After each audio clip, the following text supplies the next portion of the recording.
प्यारे मित्रों, अष्टावक्र गीता हमें सरल होना सिखाती है। हम कितने सरल होते चले जाएं, और ये सरल होना ही एक बहुत बड़ी विशेषता है। बहुत से लोग विशेष होना चाहते हैं, कुछ खास होना चाहते हैं, लेकिन उस होने चाहने में, विशेष होने चाहने में वो कुछ भी नहीं हो पाते, वो विशेष भी नहीं हो पाते। लेकिन विशेष बनने की इच्छा, विशेष बनने की चाह ये रहती है। लेकिन जो व्यक्ति सरल हो गया, सरल से सरल हो गया, परमात्मा की जगत में वही विशेष हो जाता है। ध्यान रखना, एकदम सरल हो जाना भी बहुत बड़ी विशेषता है, और इस विशेषता को कोई बिरला ही उपलब्ध हो पाते हैं, कोई बिरला ही इसको पाता है। जीसस कहते नहीं कि जो एकदम बच्चे जैसे हो जाते हैं, इतने सरल, वो हमारे प्रभु के राज्य में प्रवेश करते हैं। तो सरल हो जाना कमजोरी नहीं है, बहुत बड़ा वरदान है और बहुत बड़ी उपलब्धि है। सरल हो जाना बहुत बड़ी विशेषता है। तो हमें सरल होना है, और जैसे जैसे हमें सरल होना है, आप इतने ज़्यादा सरल हो जाओगे कि आपको पता भी नहीं चलेगी कि आप सरल हो। अच्छा, सबसे बढ़िया कहते नहीं कि एक कसौटी क्या है सरलता की, कि आपको पता ही न चले आप इतने सरल हो, कितने सहज हो जाओ। और वही विशेषता है, प्रभु के राज्य में वही विशेषता है और वही विशेष है। तो आज हम अष्टावक्र गीता में आगे का श्लोक पढ़ते हैं। अष्टावक्र जी आगे कहते हैं, किया और अनकिया कर्म और द्वंद्व किसके कब शांत हुए हैं। इस प्रकार निश्चित जानकर इस संसार से निर्वेद होकर त्याग और आवर्ती हो। आप देखते हो, हम लोग टालते चले जाते हैं। हम लोग सोचते हैं कि ये काम कर लें तो शायद हम ख़त्म हो, चीज़ें समाप्त हो जाएं, ये काम कर लें तो शायद हम शांति को उपलब्ध हो जाएं। तमाम कार्य करते रहते हैं जीवन में कि अभी चलो हमारा करियर बन गया, ठीक है। उसके बाद हम सोचते हैं चलो बच्चा सेट हो जाए, बच्चा सेट हो जाता। फिर हम सोचते हैं कि अब बच्चे का बच्चा सेट हो जाए, फिर हम सोचते हैं उसकी शादी हो जाए, उसका, उसी में हम उलझे पड़े रहते हैं। तो और ये हमको लगता है कि एक दिन हमारे सारे कर्म खत्म हो जाएंगे, जो कुछ भी कार्य करने के लिए है एक दिन खत्म हो जाएगा, तो शांति से हम आनंदित होकर ध्यानस्थ होंगे, ध्यान को प्राप्त होंगे। लेकिन वो दिन कभी नहीं आता है। ये द्वंद्व, ये कर्म कभी खत्म नहीं होता है। कर्म के रूप बदल जाते हैं। एक टाइप का कर्म खत्म हो गया, हमारे ऊपर का कर्म खत्म हो गया, तो अब दूसरे के ऊपर की रिस्पॉन्सिबिलिटी कर्म आ गई। तो ये कर्म कभी खत्म नहीं होता है। वही कह रहे हैं कि द्वंद्व और किया और अनकिया कर्म तो समझ में आता है कि चलो कर लें तो शायद खत्म हो जाए। किया कर्म भी कभी खत्म नहीं होते, क्योंकि रूप बदल जाता है, कर्म दूसरा हो जाता है, लेकिन कर्म पूरा नहीं होता है। फिर आगे का श्लोक है, हे तात, लोक की चेष्टा को देखकर किसी भाग्यशाली की ही जीने की कामना, भोगने की वासना और ज्ञान की इच्छा शांत हुई। इस संसार को देखकर, संसार में इतना ज़्यादा हमको लालच लगता है कि शायद ऐसा मिल जाएगा तो वैसा हो जाएगा। ध्यान से सुनो, कितना सुंदर। लोक की चेष्टा यानी व्यवहार, उत्पत्ति, विनाश, ये सब जो हम देखते हैं, किसी भाग्यशाली की ही जीने की कामना, भोगने की वासना और ज्ञान की इच्छा। देखो, तीन बातें हैं।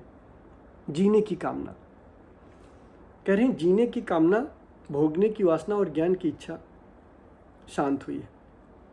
तो जीने की कामना शांत हो जाए। जब हम महाजीवन को जान लें, हम सत्य को जान लें, तो जीने की कामना समाप्त हो जाती है। क्योंकि जो जीने की इच्छा है वो मृत्यु के भय से पैदा होता है। तो कोई भाग्यशाली होता है जो इस अवस्था में पहुंचता है जहां मृत्यु का भय समाप्त हो जाता है। जब मृत्यु का भय समाप्त हो जाता है तो जीने की इच्छा शांत हो जाती है। हमारी जीने की इच्छा क्यों होती है? क्योंकि हमें मौत का भय होता है। तो कोई बिरले होते हैं, कोई भाग्यशाली ही होते हैं। भोगने की वासना, और हम भोगने की वासना कभी नहीं छोड़ पाते। हमको लगता है कि इतना मिल जाए तो शायद हमें शांति आ जाए, इतना मिल जाए तो शांति आ जाए, घर हो जाए, गाड़ी हो जाए। लेकिन वो वासना बनी ही रहती है, रूप बदल लेती है।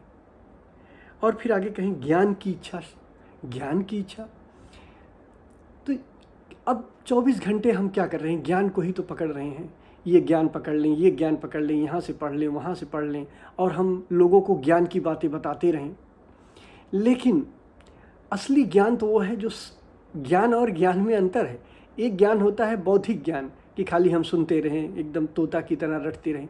एक होता है सत्य ज्ञान की प्राप्ति हो जाए, जो हमारा अनुभवगत ज्ञान है उसकी प्राप्ति। वही बता रहे हैं कि बौद्धिक ज्ञान का कभी अंत नहीं होता। हम लेते रहते हैं, फिर कहीं संतुष्ट नहीं होते हैं, फिर कहीं चले जाते हैं। तो जब तक हम असली ज्ञान को ना पा जाए तब तक ये नकली ज्ञान का कोई मतलब नहीं। तो ये ज्ञान की इच्छा, भोगने की इच्छा, ये सब जीने की, ये सब कहाँ शांत हुई है। फिर आगे कहते हैं, यह सब अनित्य है, तीनों तापों से दूषित है, सारहीन है, निंदित है, हे है। ऐसा निश्चिंत होने पर शांति प्राप्त होती। निश्चिंत कैसे होगा? जब आप सत्य को जानोगे। जिस दिन आपने सत्य को जान लिया उस दिन आप ये जान जाओगे, ये जो वासनाएं हैं, ये जो कामनाएं हैं, ये जो वासनाएं हैं, ये सब व्यर्थ हैं। मतलब ये कहना नहीं, ये निंदित हैं। निंदित का मतलब कि ये सारहीन है, ये निंदा योग्य है। बुराई करने की बात यहाँ नहीं हो रही। आप जान लोगे, जैसे आप सत्य को जानोगे वैसे आपको अनुभव हो जाएगा ये संसार, ये वासनाएं, ये कामनाएं, ये सब व्यर्थ की थी जहाँ मैं दौड़ रहा था। वह कौन सा काल है, वह कौन सी अवस्था है जिसमें मनुष्य को द्वंद्व ना हो।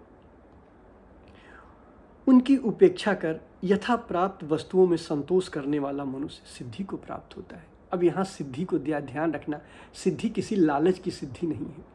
ऐसी कोई सिद्धि नहीं है कि आपको मिल गई तो आप बहुत ज़्यादा चमत्कार करने लग जाओ, आपको मिल गई तो आप बहुत ज़्यादा शक्तिशाली हो जाओ। सिद्धि और सिद्धि में फ़र्क है। असली सिद्धि वो है जब हम अपने सत्य को जान लेते हैं, हम ऊर्जावान हो जाते हैं। जब हम ऊर्जावान हो जाते हैं, जब हम परम आनंद में प्रतिष्ठित हो जाते हैं, स्वयं में स्थित हो जाते हैं, तो हमारे भीतर एक प्रचंड ऊर्जा उठती है, एक परम ऊर्जा उठती है। इस ऊर्जा का उपयोग हम आत्मोत्थान में लगाते हैं। ये ऊर्जा हमारे स्वयं तक पहुंचाने में लगती है। इस ऊर्जा का गलत भी उपयोग हो सकता है। लेकिन यहाँ उस सिद्धि की बात की जा रही, परम सिद्धि, जहाँ से सारी सिद्धियाँ पैदा होती हैं, वहाँ की बात कर जाती है। वह कौन सा काल है, वह कौन सी अवस्था है जिसमें मनुष्य को द्वंद्व ना हो। कौन सी अवस्था है जिसमें द्वंद्व ना हो? द्वंद्व तो सदा होता है। कोई ऐसी अवस्था है जहाँ द्वंद्व से आप मुक्त होते हो। इसीलिए तो हम कहते हैं कि मन से कभी नफरत नहीं करना चाहिए, प्रेम करना चाहिए। क्योंकि मन ही एक ऐसा ईमानदार है जो परम आनंद में जाकर रुकता है। वो मन ऐसी जगह जाकर रुकता है जहाँ द्वंद्व समाप्त हो जाता है। और कहीं भी मन सुखी नहीं होता है। संसार में कहीं भी जहाँ भी द्वंद्व होगा वहाँ मन आपको रहने नहीं देगा। एक ही ऐसी जगह है जहाँ मन समाप्त हो जाता है, जहाँ द्वंद्व समाप्त हो जाता है। तो संसार की कोई भी ऐसी स्थिति नहीं है, कोई भी ऐसी जगह नहीं है जहाँ द्वंद्व समाप्त हो जाए। कोई भी ऐसा काल नहीं है जहाँ द्वंद्व समाप्त हो जाए, जिसमें मनुष्य को द्वंद्व ना हो। उनकी उपेक्षा कर यथा प्राप्त वस्तुओं में संतोष करने वाला मनुष्य सिद्धि को प्राप्त होता है। एक संतोष होता है कि नहीं मिला इसलिए संतोष है। एक होता है कि हमें कुछ मिल गया और उस मिलने के बाद बाकी चीज़ें व्यर्थ लगने लगी। इस असली संतोष यही संतोष होता है। मतलब एक संतोष होता है कि चलो हमने संतोष इसलिए कर लिया कि हमें कुछ मिल नहीं रहा, हमें कुछ मिला नहीं। और एक होता है कि हमने सत्य को जान लिया, अब जान लिया, जो है उसे स्वीकार कर लिया। असली संतोष इसी को कहते हैं कि जो है उसे स्वीकार कर लिया। लेकिन ये ऐसा नहीं कि ना मिला इसलिए, बहुत कुछ मिला इसलिए, इससे ज़्यादा और मिलना चाहिए भी नहीं था इसलिए। तो संतोष का भी ध्यान रखना, कहीं गलत अर्थ हम ना समझ लें, क्योंकि शब्दों में बड़ा हेर फेर है। हम शब्दों से ही अर्थ का अनर्थ कर देते हैं।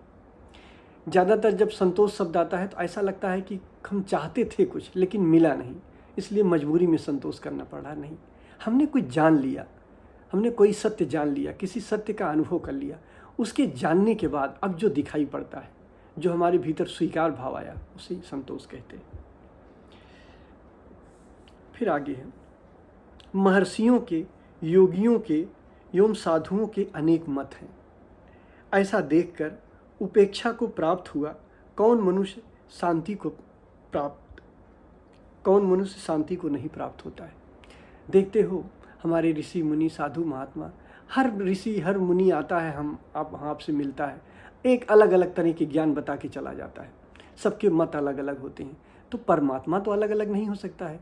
जैसे हम कहते हैं कि हिंदू, मुस्लिम, सिख, ईसाई और बहुत से जैन धर्म हैं, सुकरात हुआ, जीसस हुए, और जितने भी बुद्ध हुए, अब बुद्धों ने तो अपनी बात कही, लेकिन उनको पढ़ने वाले, उनको जानने वाले जब बताते हैं तो अलग अलग उनके मत होते हैं, अलग अलग तरीके होते हैं, लेकिन सत्य तो एक ही होगा, सत्य तो अलग अलग होगा नहीं। अगर कृष्ण ने आज सत्य को बोला है, कुछ साल पहले, हजारों साल पहले सत्य कह के गए हैं, तो सत्य तो एक ही रहा होगा ना जो कहना चाहते थे। लेकिन भगवान कृष्ण गीता पे कितनी टिप्पणियाँ की गई, कितनी बातें कही गई, तो क्या सब सत्य है? कृष्ण ने तो कोई एक ही बात कहे होंगे ना। वही कह रहे हैं कि इतने लोगों की बातें सुन के क्या हमको ये नहीं लगता कि हम सत्य का अनुभव कर लें, हम सत्य में उतर जाएं, सत्य को जान लें? कौन आदमी ऐसा नहीं जो इस तरह के द्वंद्व को देख के सत्य में न उतर पाए? अगर न उतर पाए, आप उलझन में पड़े रहे, तब तो सब गड़बड़ हो जाएगा। भाई, एक जो हिंदू में जन्म लिया है तो वो हिंदू धर्म के देवी देवताओं का फोटो देखता है, भले अगर वो रात सपने में सोया है तो उसको जीसस नहीं दिखाई देते, लेकिन अगर वो किसी दूसरे जगह पैदा हुआ है, दूसरे धर्म पैदा हुआ, तो अगर क्रिश्चियन है तो उसको जीसस दिखाई देते हैं।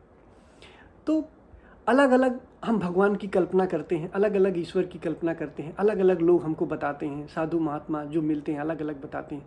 तो क्या इतने भगवान तो होंगे नहीं, सत्य तो इतना होगा नहीं, तो सत्य तो कोई एक ही होगा ना।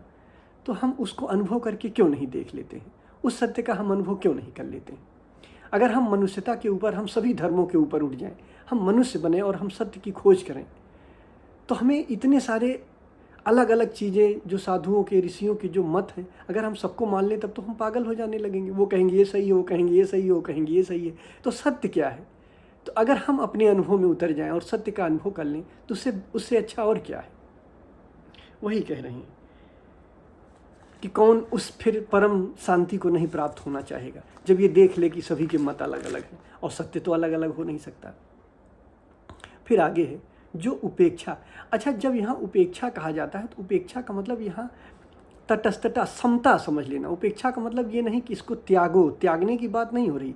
यहाँ उपेक्षा शब्द का अर्थ होता है कि तटस्थ, न उसके प्रति लगाव है, न उसको हम छोड़ना चाहते हैं।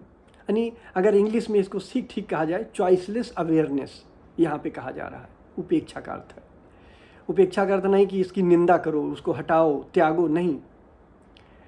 ऐसी जागरूकता जिसमें चुनाव ना हो, तटस्थ हो जाए उसके प्रति। जो उपेक्षा, समता और युक्ति द्वारा चैतन्य के सच्चे स्वरूप को जानकर संसार में अपने को तारता है, वह क्या गुरु नहीं है? तो हे जनक, सच्चा गुरु कौन है?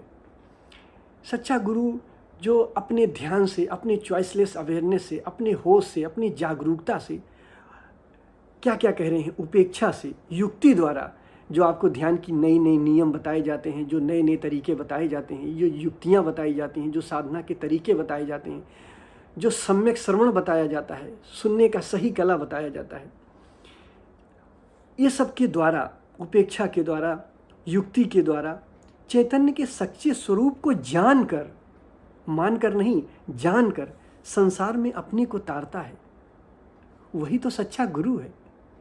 हम उसी गुरु की खोज करें और वही गुरु हमको सत्य तक पहुंचा सकता है।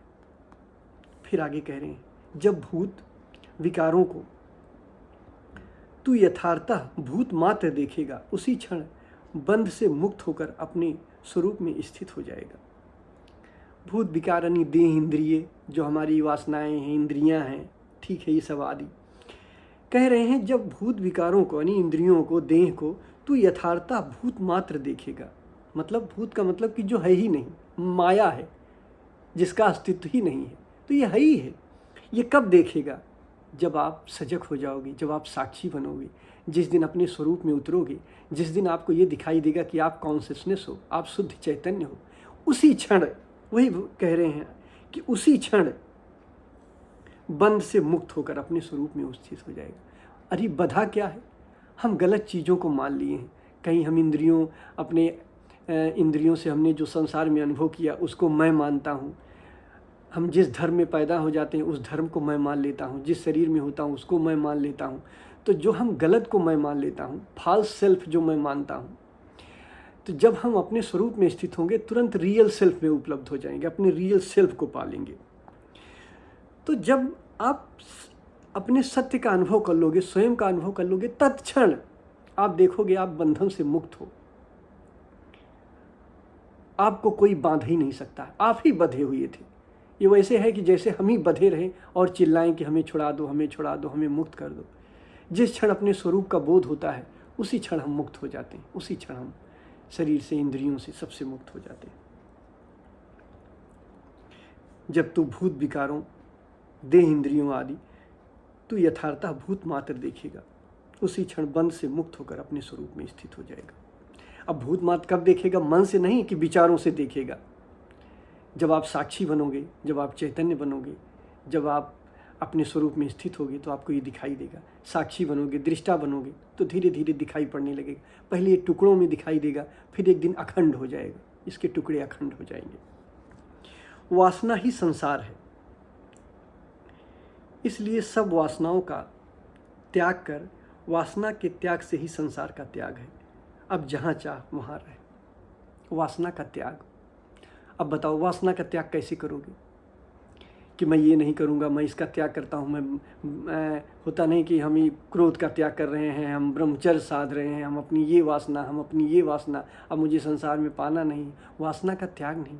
वासना का त्याग कैसे होगा? जब आप जागोगे।